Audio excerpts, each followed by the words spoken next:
Gents, welcome back to the Untaming Masculinity podcast. I'm Dan, and I'm here with your co-host, Brad. We got a great one for you today. I'm going to talk about the strenuous life. So as a way to kick this off, I thought we'd read a little quote from Theodore Roosevelt regarding this.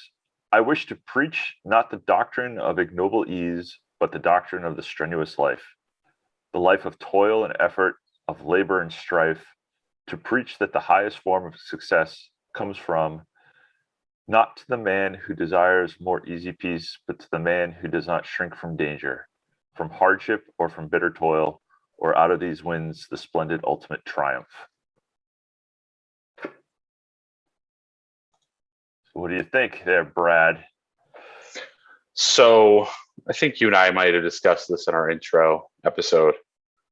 We both really like Teddy Roosevelt, right? For a lot of reasons.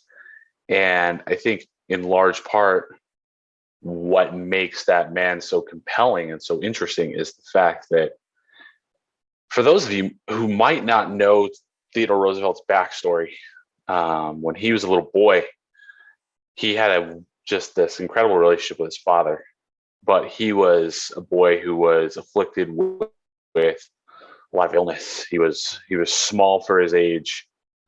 He was constantly bothered. I think he may have had asthma. And through all of that hardship, he was talking to his father, and his father said, well, you need to get stronger. The way that you're going to get through this is by building your body up. So he committed himself to a very rigid, strict regimen of exercise, of lifting, of getting himself physically stronger. And that building of strength not only allowed him to, for one, become stronger, but to overcome all of those physical ailments and maladies that had been afflicting him. And he used that throughout the course of his life to define himself, right? He took a look at himself and said, well, I got myself strong. I overcame these ailments, these maladies. And then that led to him becoming president, to becoming the leader of the Rough Riders, to going on these incredible hunts throughout the West, doing these incredible, powerful, magnificent things, all because he chose to do something hard. And by choosing to do that hard thing, his body became strong. So that to me it's a message that we can all take from, right? Here is an opportunity to take what's weak within us and therefore make it strong. What do you think, Dan?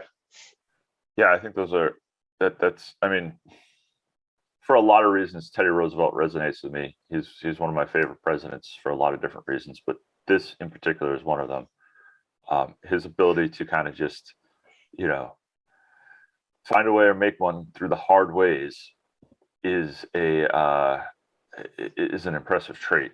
And I kind of roll it back to, or not roll it back, but think about it from the point of our lives and kind of some of the things that we've done, and why that's important, right? Why is it important to live the strenuous life, to do the hard things, to work hard? And that is, for me, I can tell you that the main part about living a strenuous life is the confidence that it builds, right? You talked about how, Teddy Roosevelt was a young guy who was sickly, and his father says, you need to get stronger, you need to get tougher. And he did strenuous things and went on to have all the success. Well, I'm not president. I didn't, I wasn't in the Rough Riders or anything like that. But I can tell you that as I chose the strenuous life, life has gotten better, right? You look at it from a physical fitness standpoint. You choose the hard workouts, you feel better afterwards. You get stronger, you get faster, you get in better shape. You're able to do more stuff with your wife and your kids. You're able to better protect them. You're able to better protect yourself. Same goes with work. You do the hard work at work and you start to rise up through the ranks. You get more responsibility. You end up getting that promotion. You get respect. It starts to pay dividends in a large manner. Yeah. So I actually came in with a quote as well. I know you lit off with one. Ooh. I had one as well because there are a lot of great quotes that he offered throughout the years about this same concept. And there are some key words in this that I think go along the lines of what you were saying.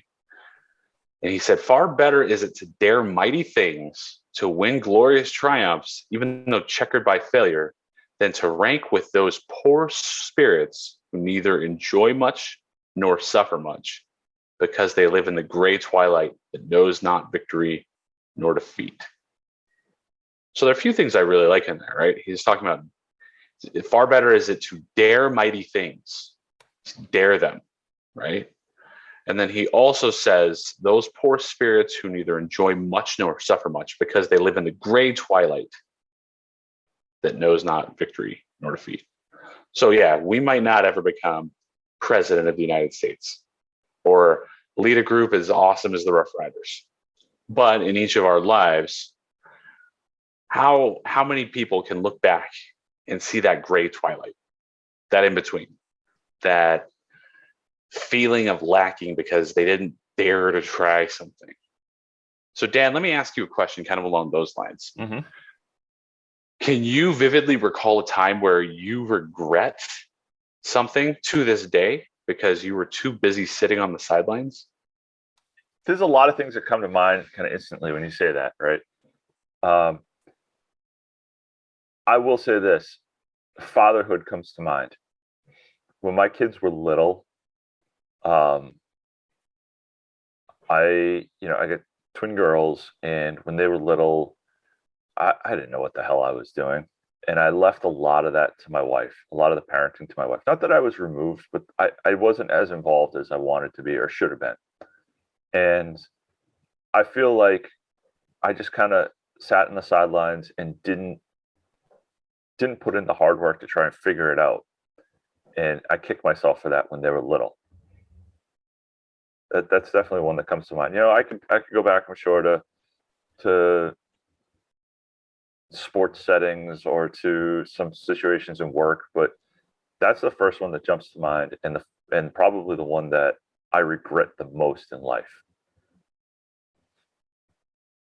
What about you? Yeah. So I've got two. One is pretty serious and one's a lot less serious. So I'll just kind of go over both of those quickly. The more serious of the two was when we found out my wife had cancer. I very much sat on the sidelines emotionally, mentally. She was going through one of the hardest things that any human has to go through. Right? Cancer diagnosis. That's horrible. That's terrifying. Those were some of the darkest days of our lives.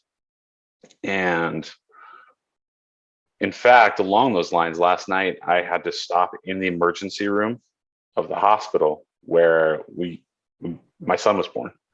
We found out my son was born just days after we found out about her cancer diagnosis. And it was a bittersweet feeling because our son was born into those really difficult circumstances. This was the birth of my son, right? This should be one of the most triumphant days of my life. But there are bittersweet feelings because of what my wife had been going through and emotionally how I responded to that. Now, while I may have made amends, sitting on the sidelines and making the choice to not be there for her and be present for her really set us back. And then from a smaller perspective, much more trivial in the grand scheme of things, 2011, I was in college and I always wanted to learn how to fight and to train and to do something to make me more tough and more resilient. So at that time, I started going to an MMA gym. I went a handful of times and stopped. Mm-hmm. I took a couple of boxing classes, never dabbled in like the jiu-jitsu classes or the Muay Thai classes, and I stopped. I was out of shape. I was scared. I was a fluffy man, if you will, and I stopped. And I always think about that a lot, about how much I regret that I had stopped and that I hadn't stuck with it at the time. So this is interesting, right? We can sit there and talk about the strenuous life, and there's a lot more that we're going to dig into. But Great. One thing that's coming to mind right now is, action. It's easy for us to say, if you're not doing it, do it, right? Just get involved in the strenuous life. But how do we give, or what tips can we give guys that don't even know how to get started? Advice, tips, that kind of stuff to get rolling. So, do you have any in mind, or do you want me to go first? It's good. If you got something on the top of your head, go. So the first thing to me that comes to mind is when you look inside of yourself, there's something calling to you. There is for all men, right? Whether that's, and I would love to go to the gym, or I would love to go hunting, or I would love to take a boxing class. Yeah, I get that most of those are physical things, but I do think that most men have ambitions and desires to do physical things. For those of you who are familiar with John Eldredge in his book, Wild at Heart, there are 3 things that he talks about that every man inherently needs, intrinsically needs: a battle to fight, an adventure to live, and a beauty to rescue. I've read that book multiple times, and you don't necessarily have to have a Christian background to agree that deep down within you, you long for those 3 things. So I would say and argue that step number 1 is identifying what that battle you want to fight is, what that adventure you want to live is, or what that beauty you want to rescue looks like if you don't have one, and commit yourself to doing something to get to that end goal. My suggestions were right along those paths too. Probably not as eloquent as you put it with the John Eldredge quote, but it was going to be start small, right? If you want to live the strenuous life, start with one thing. Pick your physical fitness, pick your job, pick your relationship, pick your hobby, whatever it is. Pick one thing in life that you want to improve on. Create a plan and stick to it.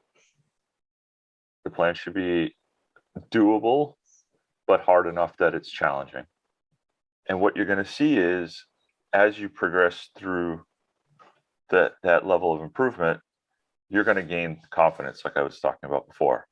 And then once you start seeing improvement there, you can start expanding out. So let's say it's the relationship with your wife. You talked about that before, how that was something that you needed to get better at. So you start working on that, and then as that's improving, you're gaining a little more confidence, and now you can start working on your physical fitness a little bit too. So you can start using that confidence to bolster up and move out into more breath into that strenuous life. And eventually you're going to find yourself picking the hard road in just about everything you do. Yeah, if you were to actually take a second and think about it, right? Choosing the strenuous life boils down to not choosing the easy way, not doing easy things. I would venture that a life of convenience, a life of ease, a life of laziness. I've been there. I know you've been there. I can say that when I was in that state of seeking ease and seeking comfort, I always felt unfulfilled. There was something inside of me that felt like a gap. Something was missing. I couldn't find that peace. I couldn't find that comfort. I just felt off, like I was failing and not living up to my end of the bargain as a man. So maybe somebody listening to this feels that way. They've chosen the easy path in so many things in their life, and they feel unfulfilled. A man sitting here thinking, I haven't done anything for myself or for anybody in life. That's okay, right? It's okay to not be where you want to be, the fact that you recognize it is a tremendous step. Now that you're there and you can recognize that step, what can you do to make today just a little bit harder? It doesn't even have to be as grandiose as, thinking of some adventure that you want to live or some beauty that you need to conquer. Those things are great and those things are absolutely necessary. But I would posit that the start of a strenuous life comes from something like, okay, I need to go to the store today rather than wait to park at the first spot there. I'm going to park way out in the back. I'm going to walk. And I'll tell you something. If you do something as small as that today, you're going to feel good about it. Period. That small act of doing something more difficult, more physically demanding, and not letting yourself off easily will start a chain reaction that can eventually take over your life. I would agree with that 100%. And I think there's a lot of guys that, as Roosevelt put it, live in that great twilight that knows neither victory nor defeat, right? I mean, I lived in that for 30 plus years. It was the easy life. It was the safe life. It was the life that knew not victory nor defeat. It just kind of was. And small incremental changes to my approach to life started to evolve into understanding victory, understanding defeat. Because I mean, just because you make that change and you do the hard thing, listen, there's no way we're guaranteeing that that's going to be the positive outcome you want, but you're going to move in a direction, and then you can reevaluate and pivot and move forward. But you're making changes. You're not sitting in that nothingness. So here's a question for you then. Yeah. We've been talking a lot about at the 10,000 foot level of strenuous life, and we've been a couple examples of maybe where we felt that we weren't living the strenuous life. Mm-hmm. When do you feel you started living the strenuous life, and what was one of the first steps that you took? For me, I believe I talked about this a little bit on our last episode. The strenuous life began for me very much physically through an effort to get myself in shape. So this was 2018. What are we, 3.5 years ago now? I was somebody who, I went to the gym periodically. I worked out periodically, but I was weighing about 260 pounds. I hadn't lifted weights consistently. I was floundering a little bit, obviously at home for some things that I've talked about with my wife's health. I wasn't living at my end of the bargain. And I decided I got to do something to change my life. I'm going to start by taking care of myself physically so I can be there for my kids and for my wife. And I started going to the gym in October of 2018, right at the beginning of October. First day I went in, worked out. I had done that hundreds of times. But what had changed is I made a choice consciously to get up early the next day and go again.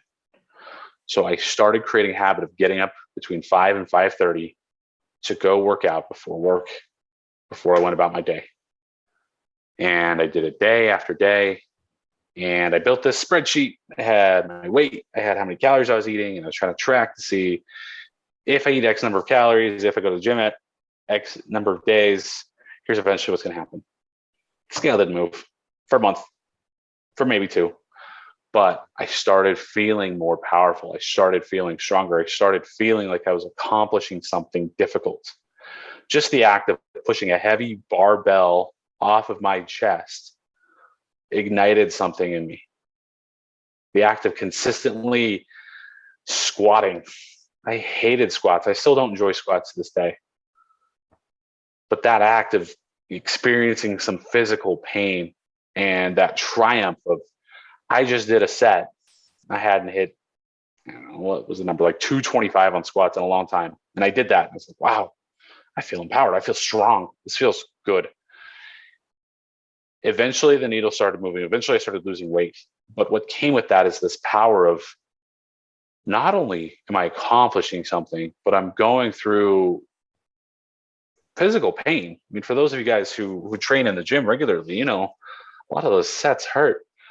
And those painful sets made me seek more.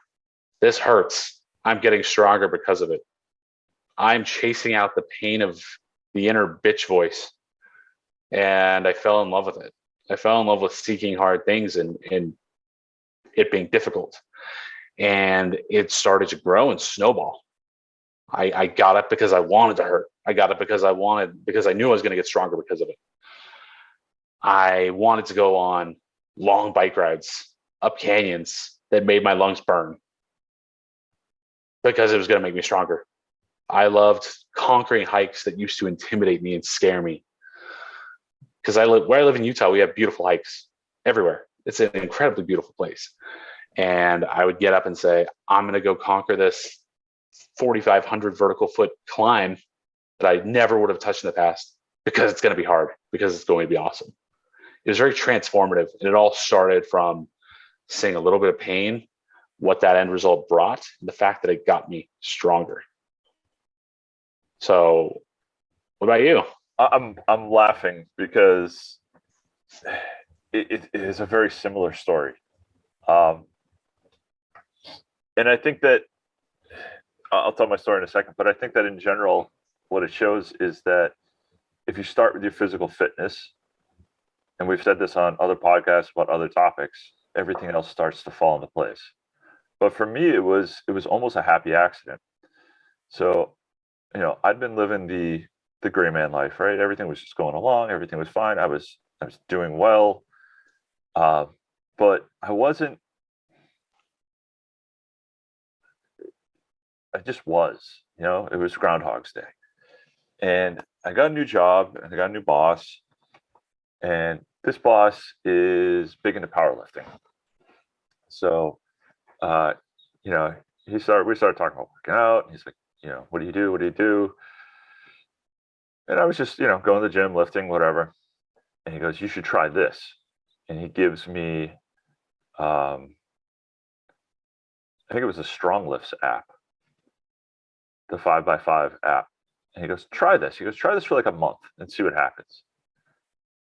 And I'll tell you what, man, I did that for a month and it was just like I progressively saw weights go up and I forgot. And I'm like, I forgot how much I liked being strong and lifting heavy weights and doing this kind of work.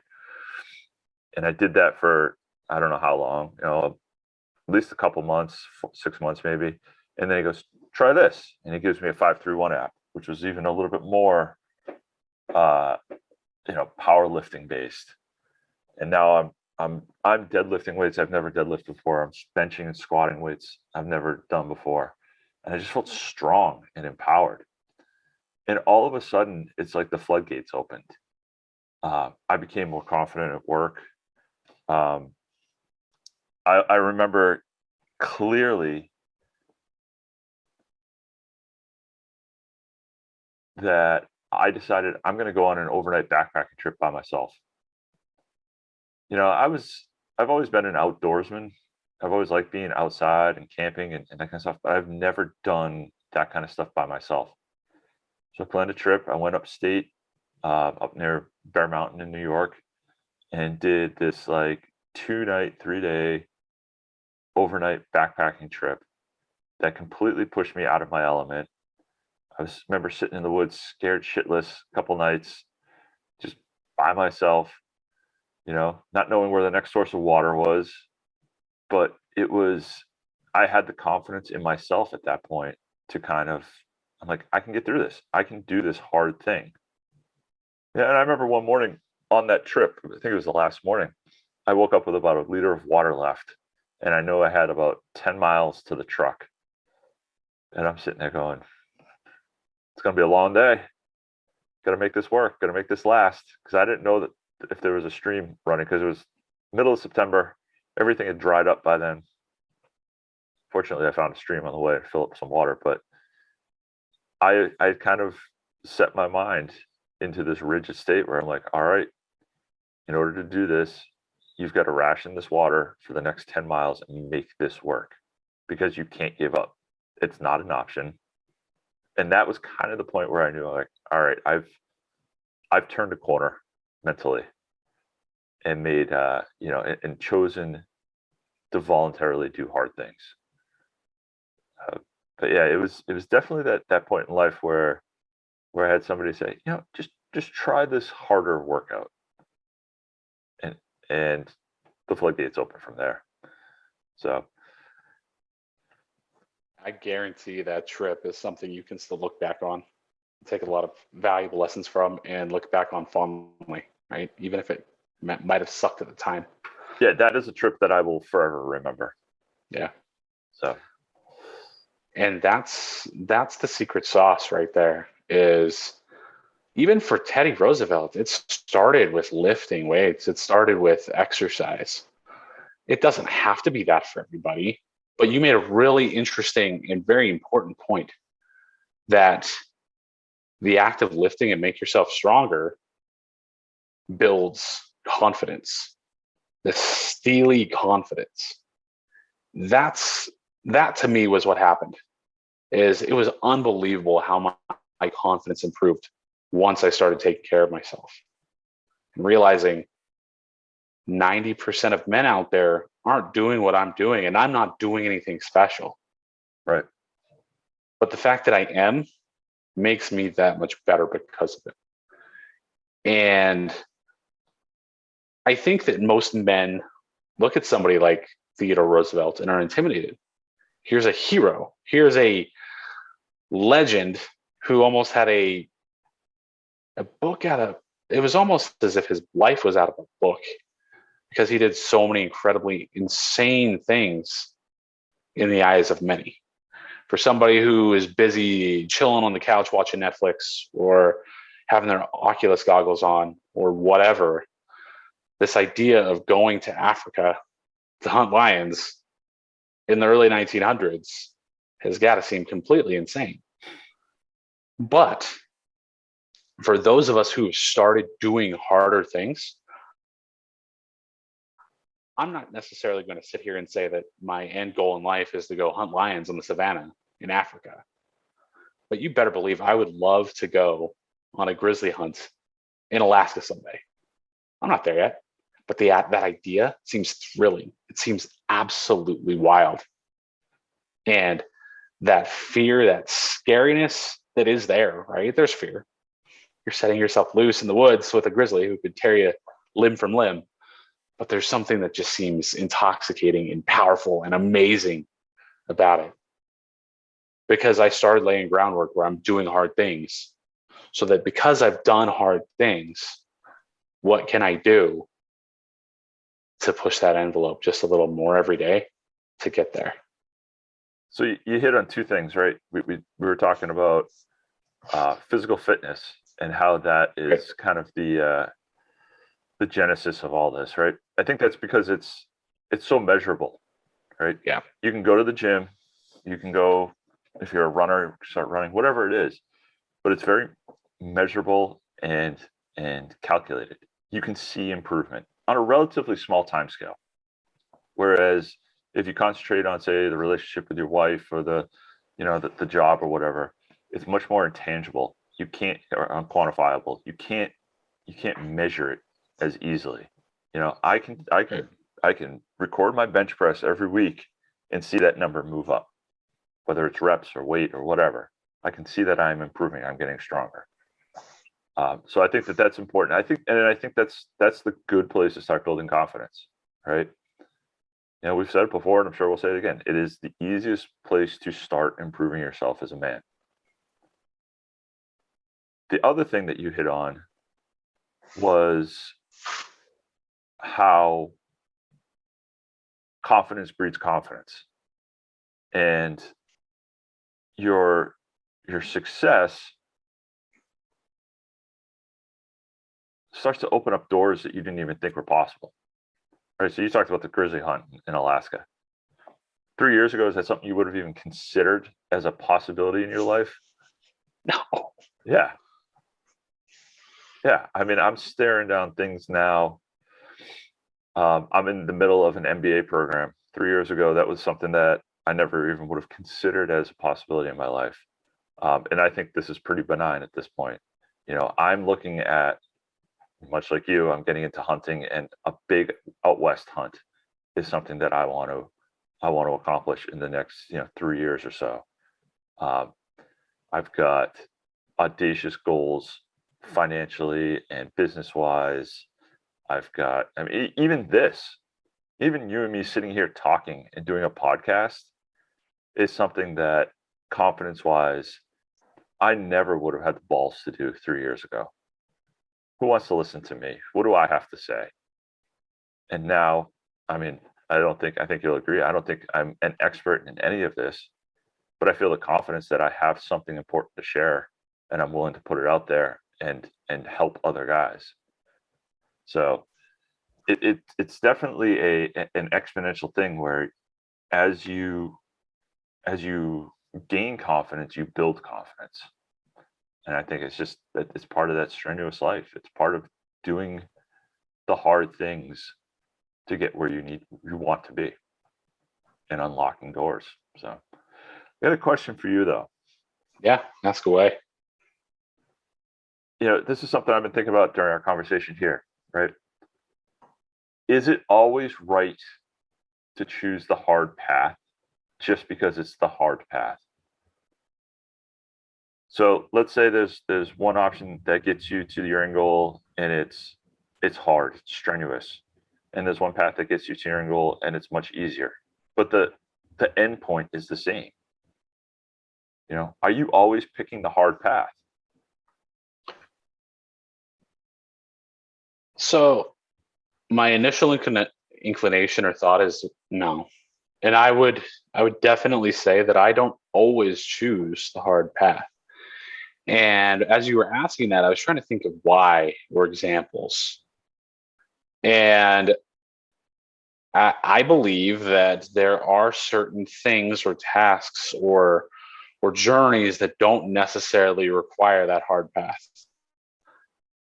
For example, from a daily minutia perspective, when I'm working, right, there are several tasks that I need to do daily. I'll oftentimes choose shortcuts, easy ways to get those accomplished. And I don't think that I can necessarily hold myself or hold that against myself because I'm choosing the easier path for things that are not going to move the needle overall in my life. There are areas, and my career is included there, where it's important that you choose the harder path because those are the areas by which you want to be defined. You and I have talked about how we want to hunt. We've talked about our physical journey. There's some other things I enjoy doing. I enjoy cycling. I've just started training jujitsu a little bit, and I enjoy that. I want to be an incredible father and a husband. Like these are the things that matter to me. And I think in areas in which that matter to me, I want to choose that harder path to more strongly fortify myself to be the best version of Brad that I can be. Whereas if it comes to making pancakes today or brushing my teeth or getting this laundry list of checklist items I need to get accomplished for work done, I don't necessarily have to choose the harder path for any of those things because 10 years from now, it's not going to be, oh, those pancakes I made on that day in January of 2022. But that day, 10 years from now, I'm going to look at my marriage. I'm going to look at my kids because they're going to be in high school at the time, which terrifies me. And they're what matter. So by choosing the hard now for them, that's what's going to cause growth. I don't necessarily know if that's what you were looking for, but that's where my thought went. So I wrote down a couple of things while you're talking because that is kind of where I was going. So to me, it's two things, right? It's journey versus destination, right? Is what is going to get you the most in life, and then it's tasks versus subtasks, right? So you mentioned the laundry list of stuff to do around the house, right? Yeah, there's 10 things that say the wife puts on the honey-do list, and you got to knock them out. I don't think that matters how you get them done. whether it's the hard way or the easy way. You know, are you gonna? I can't even think of a situation off the top of my head, but whatever. You know, there's easy ways to do things and there's hard ways to do things around the house. And I think you have to look at it as those are subtasks to a larger journey, right. So getting that work done, that's the hard, strenuous life in your relationship building with your wife, proving that you can provide for her and you'll help her and all that stuff. Whereas, you know, changing the light bulbs and taking out the trash and, you know, mopping the floor are just things that need to happen within that journey to make the bigger target happen, or to, you know, so it's a journey destination thing, right? Whereas with the gym or with a hike or with whatever, that's more of a journey thing. That's more of every step needs to be hard in order to get the most out of it. You know, every lift should be concentrated and challenging. If you're hiking with the goal of being able to do a 30-mile backpacking trip over a weekend, you need to build up that endurance on every hike. So you need to make every hike strenuous. So definitely, there's a way to counterbalance whether you're looking for that destination or you're looking to take lessons learned from the journey itself. That's a really interesting and eloquent way of putting it. And I would agree. While you were talking, I was thinking about kind of a smaller example, right? Like we think of the honey-do lists that we get, the chores that we need to do. By doing those things, we're actually, I mean, while it may not be strenuous to put dishes away or to go shopping, it's that act of repetition and doing it when you don't want to do it, right? But it builds a good relationship with your wife. Yeah, I might have gotten up today and I didn't feel so good. So I sure as hell didn't want to wake up with my kids and make them pancakes. But the fact that I did do it is going to build upon this concept of a strenuous life, because I do things even when I don't want to. Doing things when you don't want to is part of that journey, right? I was thinking about another example of journey versus destination, and on a bigger scale. As you know, wife and I built a house this year. We moved in, and the neighborhood in which we live, okay, I take that back. There was one other couple who did some of the landscaping work themselves. But my wife and I, we brought our brother and sister-in-law in and trenched and laid down our sprinkler system, did that all ourselves. We laid down our own sod. My wife has built these really cool landscaping walls in our yard. We did all of that stuff ourselves. We are the only people in this neighborhood who did that ourselves. Everybody else hired that out. It was hard. There's some sweat equity involved. But I can look and say, this yard is my yard. What's here is something I did. And there was a sense of personal ownership and accomplishment in it. Because we chose to do something hard, one, we saved a whole lot of money, right? In part, our initial thought process was, let's save some money. Let's learn the skills. And I will tell you what, I can't tell you how many neighbors have come up and said, we saw you guys out there doing it. That's really cool. You did it yourselves. Man, your landscaping looks amazing. Like our sod looks better. Like our grass is taken better than anybody else's in the neighborhood. It looks incredible. We get complimented on it all the time, even in January. And all these people are coming up and saying, you did such a great job. You did such a great job. This looks so good. And it feels good to hear those things. But at the same time, I almost want to look at them and say, you could have done that too. When a situation arises with my sprinkler system, I mean, Dan's been on the receiving end of me complaining and bitching and whining about my sprinkler system because things leak. I know how to do it, right? I can dig it up. I can cut out that piece of pipe. I can put in a new piece of pipe and we're good. We're golden. because I had chosen to do that, that strenuous life taught me some valuable skill, and it made me feel competent. I am no longer reliant on somebody else for an outcome if something goes awry, because I taught myself. And I think that that's another point of the strenuous life is look at that enablement, look at that ability to do something on your own and remove that reliance on somebody else to ensure an outcome. So let me ask you,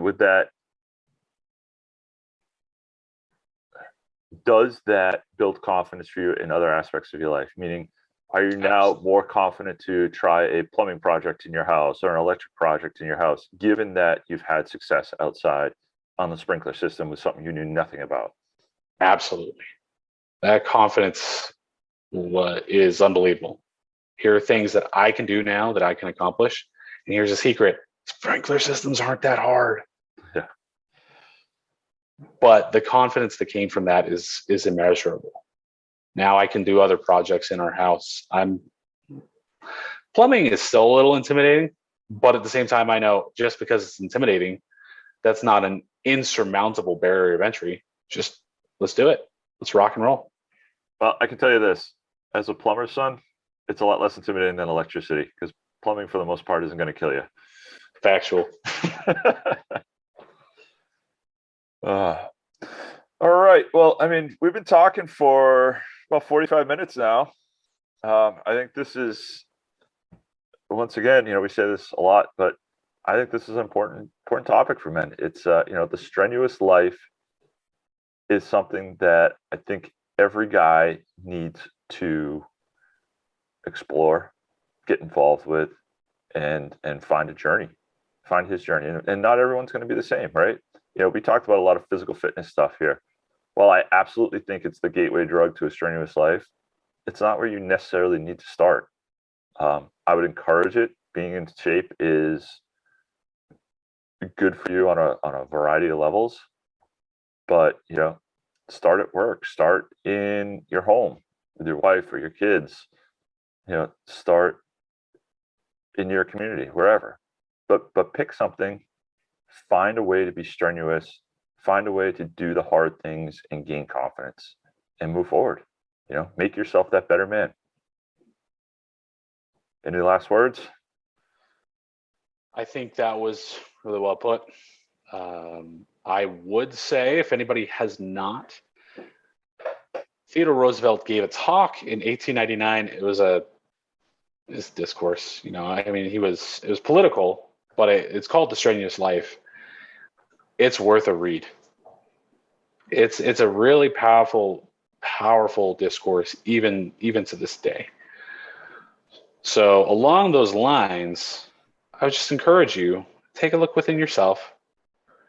It's okay if you don't feel as if you are doing strenuous things or doing hard things, but now is an opportunity to challenge yourself to do something about it. Every journey begins with that first step. And that first step is going to feel uncomfortable. And just remember that discomfort is good. That's all I got. All right. Well, thanks, Brad. This is always a good conversation. As always, folks can find us at untamingmasculinity.com.